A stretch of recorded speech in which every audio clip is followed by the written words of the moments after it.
So Ever Crisis is on the horizon, right? And I remembered a video that I made over 4 years ago, just as I was starting to create content for Dissidia Final Fantasy Opera Omnia that aimed to help people navigate gacha gaming as a whole. And I decided that now that there is a gacha game that I'm interested in playing again and possibly creating content for on a regular basis, as well as the genre being bigger now than it's ever been before thanks to the likes of Honkai and Genshin, I would update that video and use the experiences that I've had to help others know exactly how to survive this predatory world and be able to enjoy a live service game responsibly without feeling the deep, dark depths that these games can put you into. But for those of you who've never seen me or my channel before, who on earth am I to be giving advice on this particular subject? Well, my name is Joesephyr. Well, thank you very much for coming and welcome to my channel. I have experienced gacha games in practically every way that a person can. I have been a consumer for a long time of various gacha games, including all of the Final Fantasy ones, Fire Emblem Heroes, Pokemon Masters, the Hoyoverse games, all sorts of different things. I've also been a content creator for one in particular, which was Dissidia Final Fantasy Opera Omnia, as a full-time creator for over 3 years. I was also a community manager for those titles within Square Enix back in 2019 and 2020. I have seen every angle that a person can when it comes to gacha titles, and therefore I have a lot of expertise and sort of experience in how these games work, why they work the way they do, and how to overcome some of the feelings that come from these. So I speak from a place of zero judgment when it comes to this video, and I hope that you get something out of it, because I would have loved to have seen a video like this from me back when I was overspending, doing things I shouldn't be doing, all the way back when I was playing Brave Exvius back in 2018. So in that video that I made 4 years ago, I spoke about the 3 different types of gacha player, and I think that these are still definitely true. So I spoke about favoritism, efficacy, and completionism, and I spoke about them as different methodologies of pulling for various characters in a free-to-play or freemium kind of game. And I spoke about favoritism as somebody who likes to pull for their favorite characters. If it's through a franchise they know, like Final Fantasy, which is the one I'm most experienced with, they're pulling for Cloud, or in my case, somebody like Kuja or Warrior of Light, and they just don't care how good the character is, they just want their favorite characters.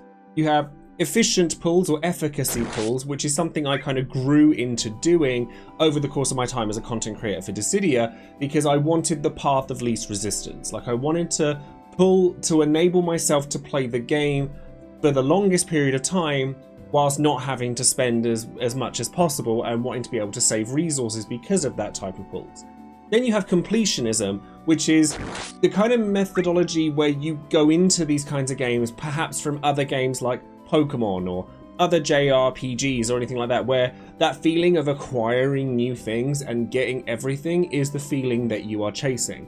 Now, something that I'm going to say repeatedly in this video is that if this is the kind of thing that appeals to you, amongst other things I'm going to mention to you today, either expect to be very disappointed or expect to be spending a lot of money, because trying to obtain everything in a gacha game is practically impossible. I used the example of Final Fantasy Record Keeper, which is no longer with us at this point in time, back in that video before, but it's still a relevant example here, because certainly if you're going into a game into its life cycle, not as it's starting, like Ever Crisis will be very shortly, then it's impossible for you to have everything. Trying to fill gaps in a collection or like a collectathon or anything like that is just not going to be feasible in a game that has hundreds if not thousands of items that you can collect. And even if you do start them from the start, that is a treadmill that is eventually going to be getting too fast for you to keep up with. So I would abandon the idea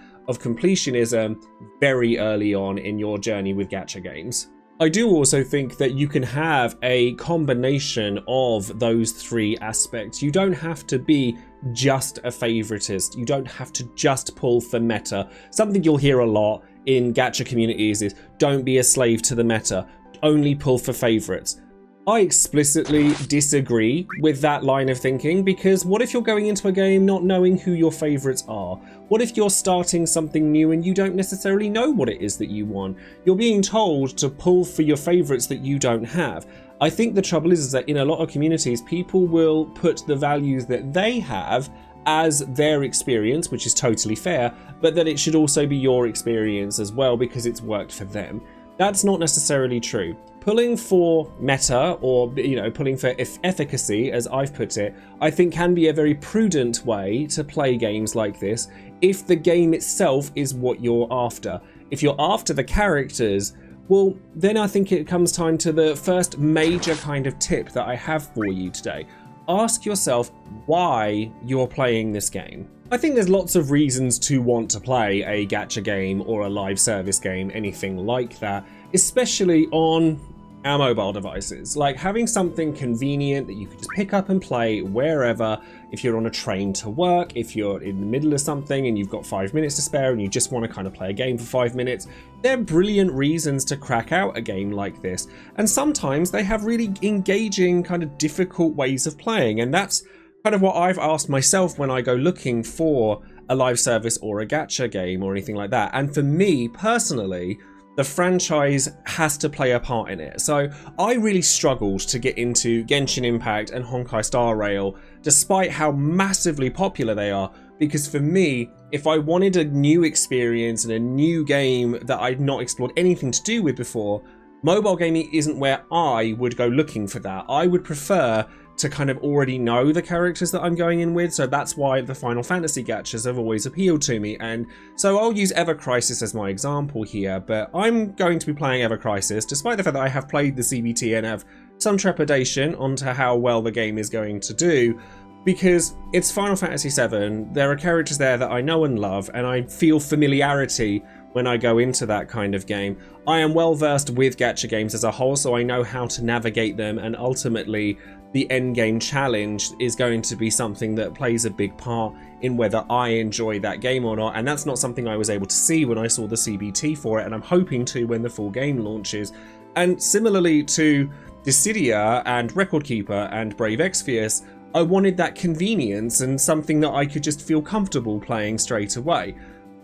That's not obviously going to apply to everybody. Some people will want to play because they want to learn about new characters. This is why the MiHoYo verse characters do so well in your Genshin, in your Honkai Star Rail, things like that, because those anime style characters alongside strong gameplay mechanics, simple gameplay mechanics, and that's always a very nice thing with these kinds of games. Usually they're very simple, even if their progression systems are bloated out to kind of make up for it. And it's just a quick fix, and that is something that a lot of people need to bear in mind. It's often cited as a quick fix for the majority of players. And as somebody who was taking a lot of time as a content creator for it, it became very all-encompassing, and that can be very dangerous. So honestly, I could go off on so much advice for content creators who want to get into being a content creator for a gacha game. I have a lot of pitfalls that I've fallen into. That's a video I could probably make another time entirely, and if you'd like to have a video like that, do leave a comment down below and let me know what you think. Remembering the aspects of the game that you enjoy that you could realistically get elsewhere is also something that's going to be very good for you if you worry about spending too much money on a gacha game or anything like that. So I hear a lot of people say, oh, I'm playing this game because I really like the artwork. You can get that on a wiki, realistically. Are you playing the game just for the cutscenes? You can watch them on YouTube. It's what I do for Mortal Kombat. Sue me. Sorry, just saying. Love the story. I can watch it on YouTube. Are you playing the game for its complete package? Are you playing it because you like the gameplay mechanics, you like the artwork, you like the characters, you like the story, etc.? If the answer to a lot of what you're saying is, I'm not playing this game for the game, that's something that you should question and see if the game is something you really should be investing your time and potentially money into.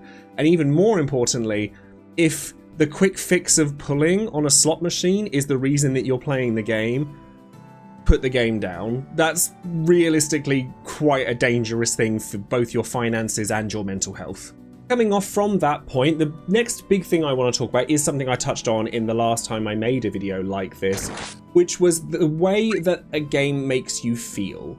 I think that we all play various video games because we want to evoke a certain emotion from us, whether it be a competitive spirit in games like Street Fighter or League of Legends, or we want to feel something for the characters and the story. So JRPGs or Baldur's Gate and things like that are going to evoke emotions from us through its storytelling.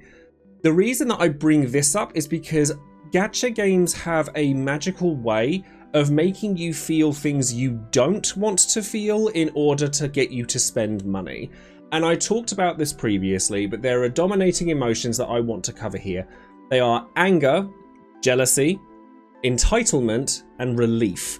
So these 4 feelings are something I want people to keep in their minds. So have you ever heard of the term rage pulling? Because this video is for everybody. It's not just people who've never played a gacha before, it's for people who's returning to a gacha, as I am with Ever Crisis, or people who have been playing the whole time and maybe they might think something that they didn't think of previously about how they feel about the games that they play.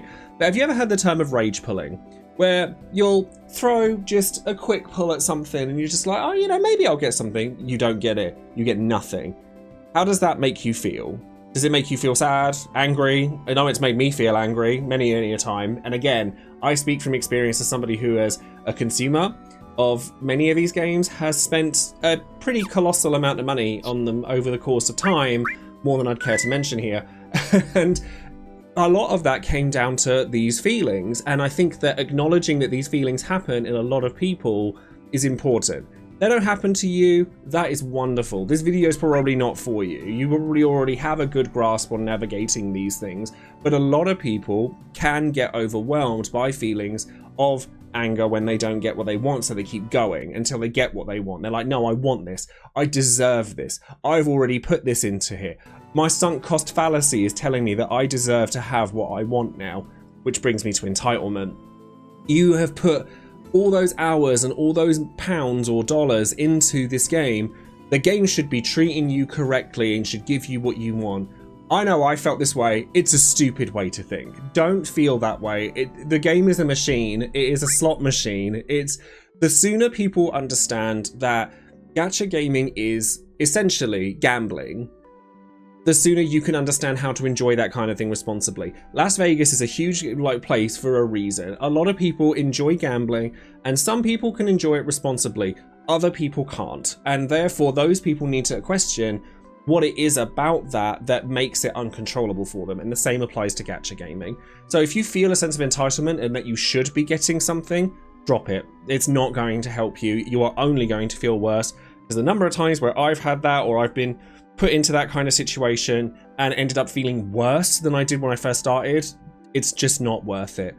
Jealousy is something, or FOMO we'll call it, as opposed to jealousy, is something that these games are designed to instill in you. Like I have mentioned previously, the number of different ways that games try to do this. Brave Exvius, for example, would leave a little yellow bar at the bottom of the screen that would tell you when one of your friends on your friends list had picked up a character.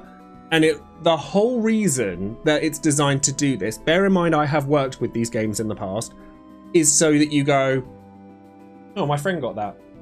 Well, I want that now. And then off you go and get it. Honestly, maybe this is cynical, or this may come across as cynical, but I guarantee you that it is a part of what brings these things in. Multiplayer. Why do you think multiplayer plays such a big part in a game that is traditionally seen as a single player experience? It's to instill feelings of sort of jealousy, envy, FOMO.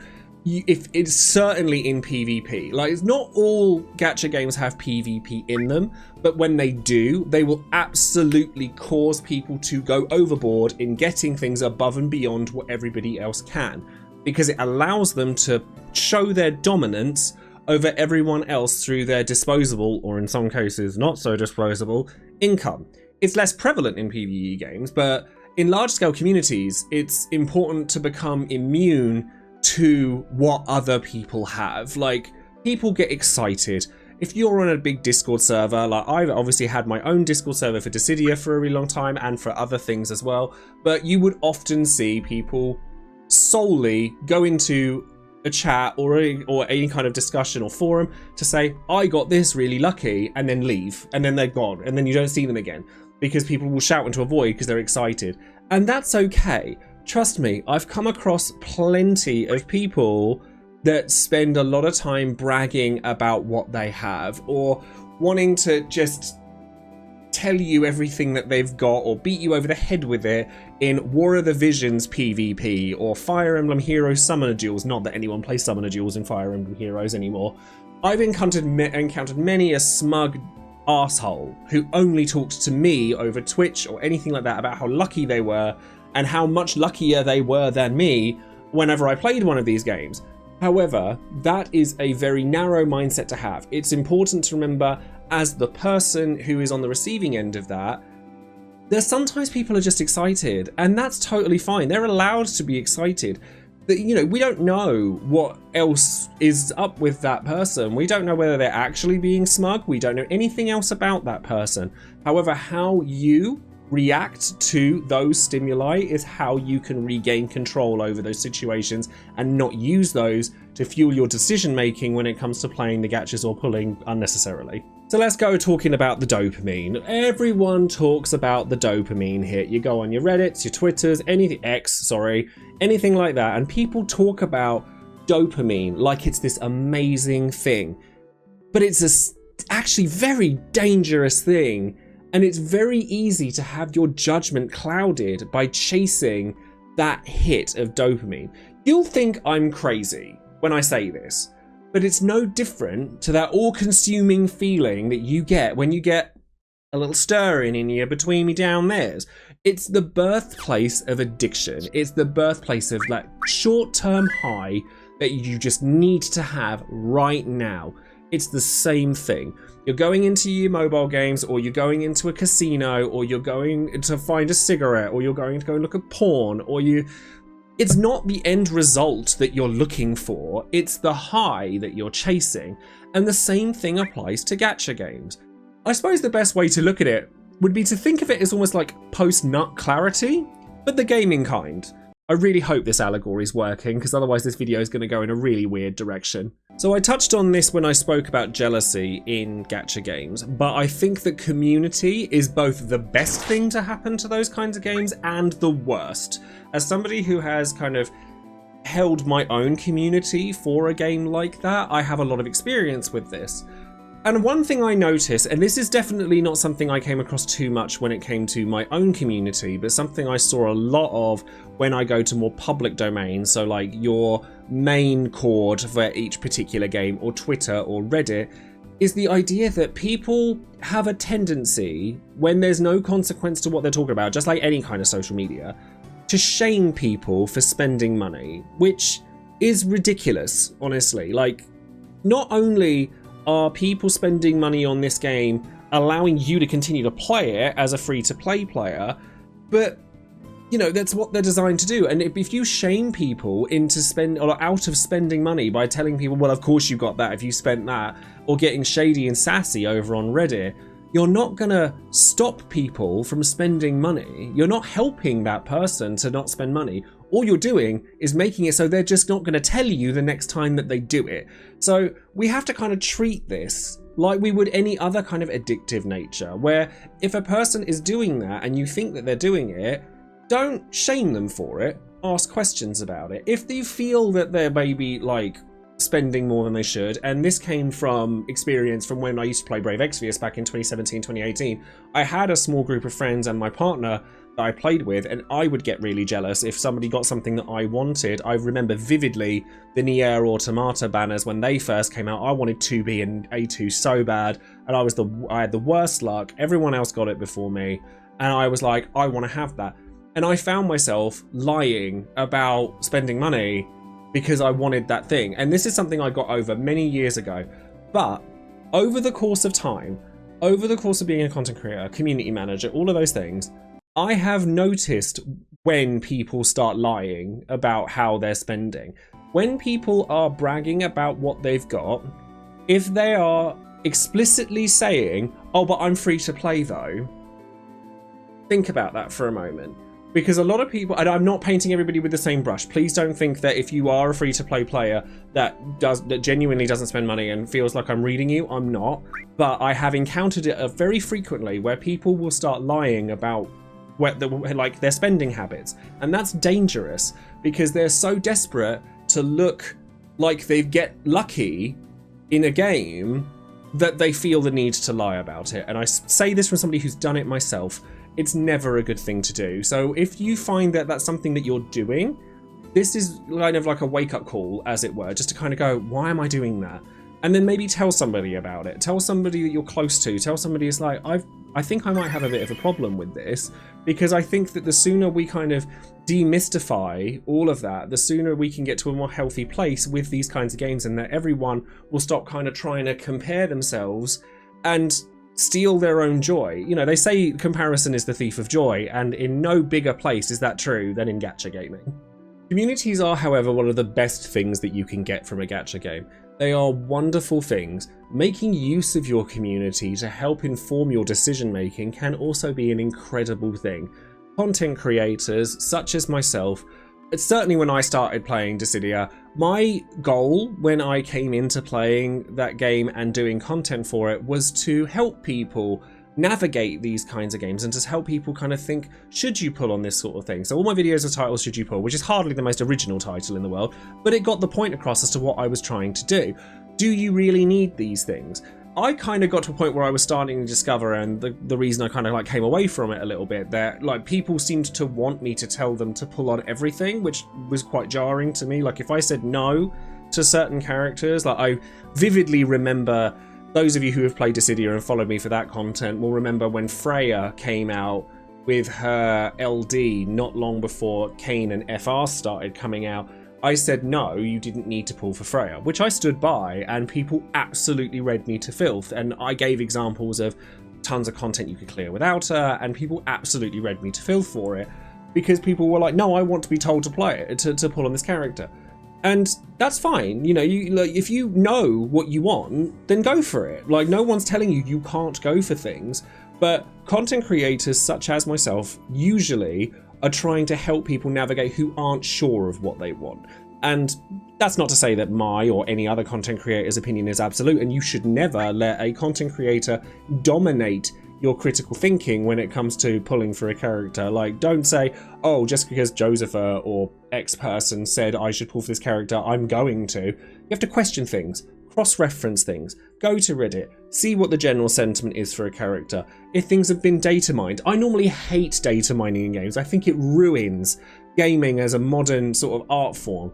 But I'll make an exception for gacha gaming because it does give you foresight into what's coming, like in any given sort of week or banner or whatever it is that's coming along, and discussion tends to be at its height when stuff like that happens. So you'll typically get a sentiment of whether something is worth going for, that you might have an idea of whether you want it for yourself. And I know nowadays that it comes across, certainly in most sort of spheres for YouTube, Twitch, etc., that content creators are in it for themselves and they're just trying to get the clicks.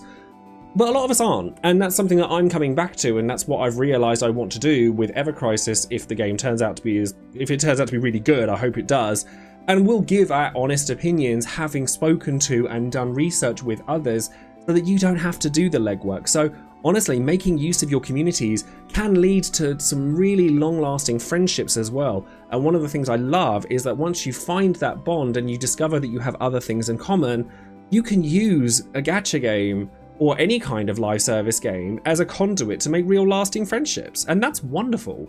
So I'm going to share a few quick tips when it comes to gachas that I would share with people in terms of like how to navigate them and like how to kind of save your money and not spend on things. So I'm going to use Ever Crisis as the example here because it's the game that inspired me to make this video. It's a new gacha, it's just starting up. All new gachas will feel inflated in terms of resource gain. This is by design. It's so that you can like feel like, oh, I can just get these resources and I can spend them on whatever I want. They don't last forever. So ingrain early practices into yourself for self-control and go, I value having these resources more than the thing I would have gotten from them. It's kind of a way I like to try and not spend money as well. Like if I sit there and I say to myself, I value having the money more than the thing I would have spent money on, that tends to stop me from overspending money in general. So that's something that's really useful. Secondly, never, ever let your mood from before you picked up the game dictate your decision making. And that absolutely is something imperative for gacha. If you're depressed, if you're looking for something to pick you up during a bad day, I can tell you this from a vast amount of experience, it never works. Whether you get lucky or not. If you get lucky, you'll get that high for about 2 minutes. The bad day's still there. It hasn't changed anything. It's not magically going to lift your mood. And if it goes badly, you'll feel even worse, and then you'll go looking for the high, and then you start spending money again. So always give yourself a few minutes preparation before you decide to go in. For me, if I think I'm going to go and make some pulls on a banner because I genuinely think I want something, I'll go and make a cup of tea first. That's like 5 minutes for me to kind of go, yeah, no, I'm thinking about this. And I have numerous times gone, no, do you know what? I actually don't think I need this. And I'll walk away. Similarly to what I was saying about the start of a gacha, all new gachas come out with these like first time players, like bonus bundles and stuff like that. And they make a good effort of trying to get you to feel FOMO. Like, if I don't buy this thing in 2 days, I'm never going to get it again. You don't have to do that. Don't spend money out the gate. Play the game without spending money first to see how much you're enjoying the game itself and not just the gacha element, to see if it's something you can see yourself playing for an extended period of time without having to do the pulls. And then the game itself, certainly in the case of a new game, needs to display some ability for longevity. See how the player base is feeling. Are there a lot of negative reviews for the game that you're starting up? Is there a lot of positive reviews for the game you're starting up? Are you going to be able to build or partake in a community for it? All of these are questions you should be asking yourself before you start opening your wallet. This is another point that I want to make, and it's kind of a ridiculous thing because it's something that, having been on both sides of the fence for this, I've never understood the mentality for it. Companies are not your friends. They just aren't. They're there to make money. That is what the business of pretty much anything is. Now, don't get me wrong, human beings work on these games. So there's no need to go all the way to the other extreme and scream and shout at people who aren't the decision makers in these games. Speak from experience here. But you also kind of have to think, you know, I've seen so many people that say like, oh, you know, Square's got it out for me, or MiHoYo obviously is like, they're not thinking of the players because of this. It's like, no, they're probably not, like, because they're there to make money. And if like, I feel that people put too much emphasis on the game itself, because when you play a game every day, I get it, you feel like an imprint on it and you want it to do well, but there's gonna be a lot of things that these companies do that are shady that you're not gonna like, because people will spend money on it even if you don't, and that's an unfortunate fact when it comes to these games. There's a lot of really needlessly complex elements to certain gachas, and I did notice this with the CBT Forever Crisis, and I hope they address it. And there's a lot of ways to spend premium resources in all sorts of games. Fire Emblem, Final Fantasy, Hoyover, all sorts, like stamina refreshes, that are an absolute waste of your resources, and you should never do them. But they're intentionally put in there so that people who are new to the genre, who don't know better, will spend on these ridiculous practices until someone says, oh my god, you spent on that? Don't do that again, because they don't know any better. Not all games do it, but many do, and it's a very predatory thing to do. People, in my experience, have a tendency to speak about these companies as a personification, as if they're like a mate that lives down the road, or their own personal worst enemy. But let's be honest here, these companies are made up of hundreds of people, some of which are decision makers, some of which are not. But 99% of us have no idea how they operate, and therefore the sooner one makes peace with that, the better. And by extension, be aware that with these kinds of games, or any live service game, nothing lasts forever. The essence of a live service game dictates that eventually that game will cease to exist, and any money that you've spent on it will disappear along with it. I have suffered deaths of games that I have spent money on, Record Keeper, Mobius, etc. Now, this isn't necessarily a reason to not spend money ever. Definitely not. Black and white, absolutely not. At the end of the day, you don't keep a nice meal forever. It goes into the toilet eventually after you've eaten it, and it was still worth the money, right? But if it's something that you can keep in mind that prevents you from spiraling out of control, it's worth remembering. We live in a world of TikTok and short-term gratification, and I suppose that, I've had a lot of people say to me like, oh yeah, but I treat gachas as like my daily coffee, which would be fine. But if your coffee costs like £30 a shot and you may end up drinking the best coffee you've ever had, or you might end up drinking piss, maybe it's not worth the money. So I did actually ask some of my Patreon members who very graciously have kind of supported this channel for a long time, and I will showcase the title cards that I make for my Patreon members on the screen right now.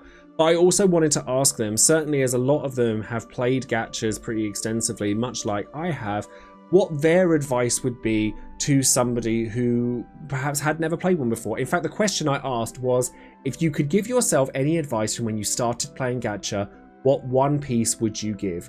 So I wanted to share some of those thoughts with you as well. So Luca Yasha, who's been a follower of mine for a long time, says, as someone who's played a handful of gachas, it can be an incredibly self-destructive path without a good level of self-control.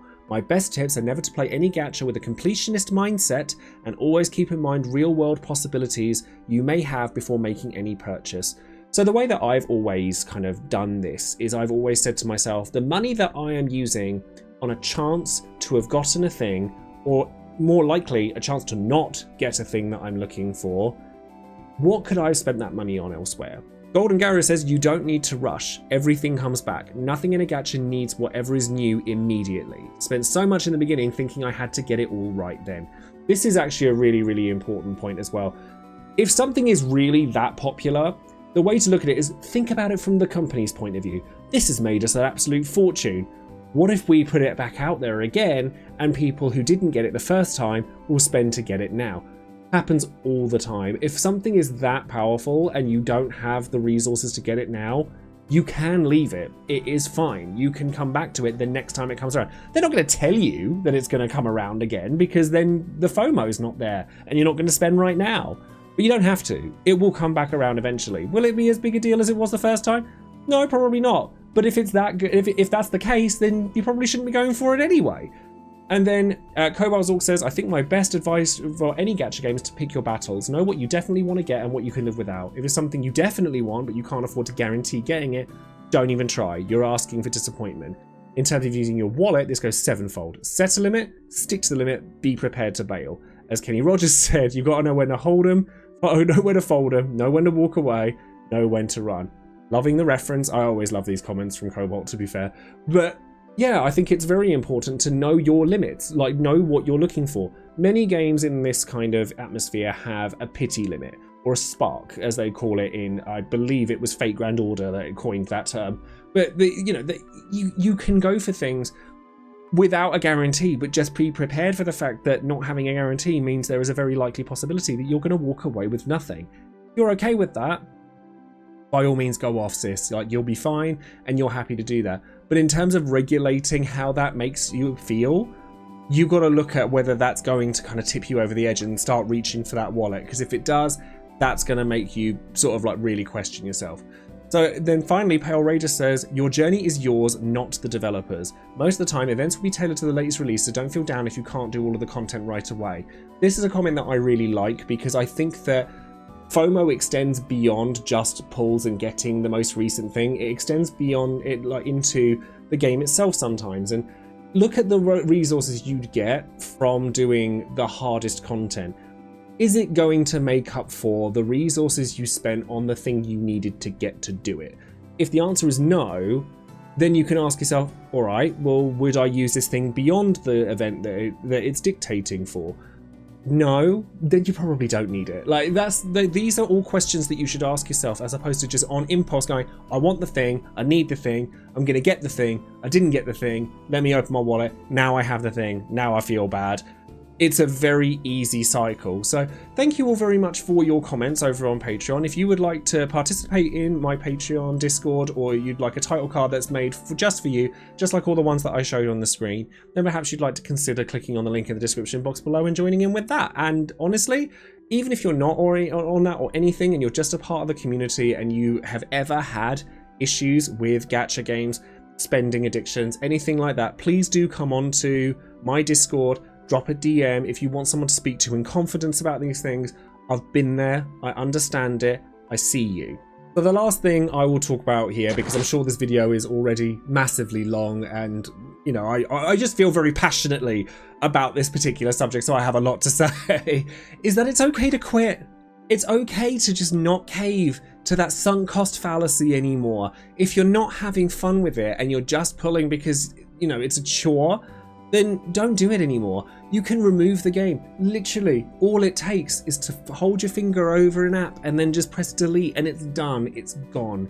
I can only speak from my own experience, but given that I gave up the game that I'd literally built my career as a content creator on for 3 years, was a community manager for, and had experience from every which way, because it wasn't making me happy anymore, I think my experience here is at least somewhat valuable.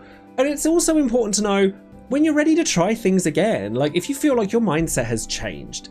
Again, we're in social media land. We live in a world where people are absolutely never allowed to change their opinions on anything ever. And honestly, you can fuck off with that. On that note, it's okay to not enjoy a game when you did before. Like, live service games change with time. They change to try and pull new people in. They change to try and cater to people who've already got everything if they're too generous, which was what happened with Dissidia, if you ask me. And sometimes they're going to change in ways you don't like. Sometimes they're going to change in ways that you don't like enough to make you just not want to play the game anymore.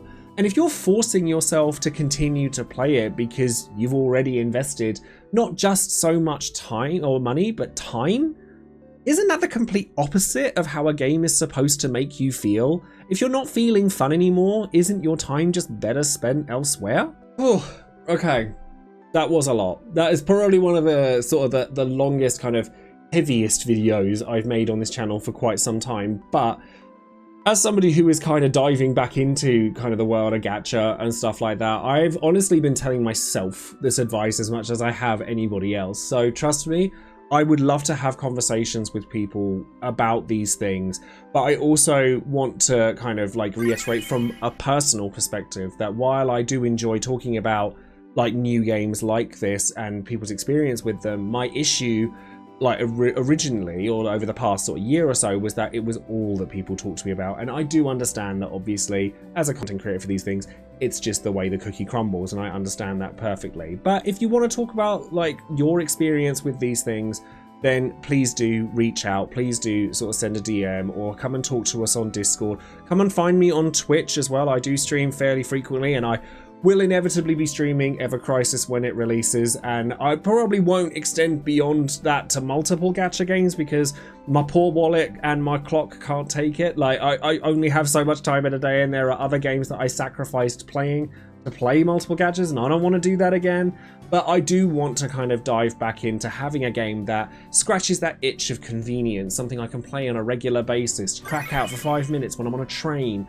There are a lot of benefits to having a live service game at ease, provided that you know how to tackle them. So I really hope that this video helps people to navigate those kinds of games so that I can share that my experiences with others in order to help them navigate that. So let me know in the comments below if this video has helped in any way, or ask yourself if it's made you think of anything in a slightly different way, because if I've even helped one person with this video, I'm happy. So thank you all very much for watching. Don't forget to check out all of my social links down below, and don't forget to subscribe to the channel, click the bell for notifications, and like all of that other stuff as well that YouTubers tell you to do.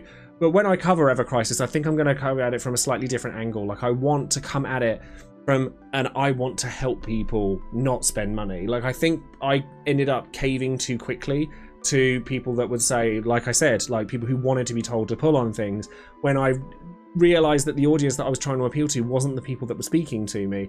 So I think I want to go back to that place of just going, helping people who don't know what they want to figure out what they want, because just pull for favourites is the most unhelpful piece of advice that there is when it comes to a gacha game, if you ask me. But if that works for you, fantastic. Thank you ever so much for watching, and hopefully I will see you in the next video. Take care, everyone. Bye bye.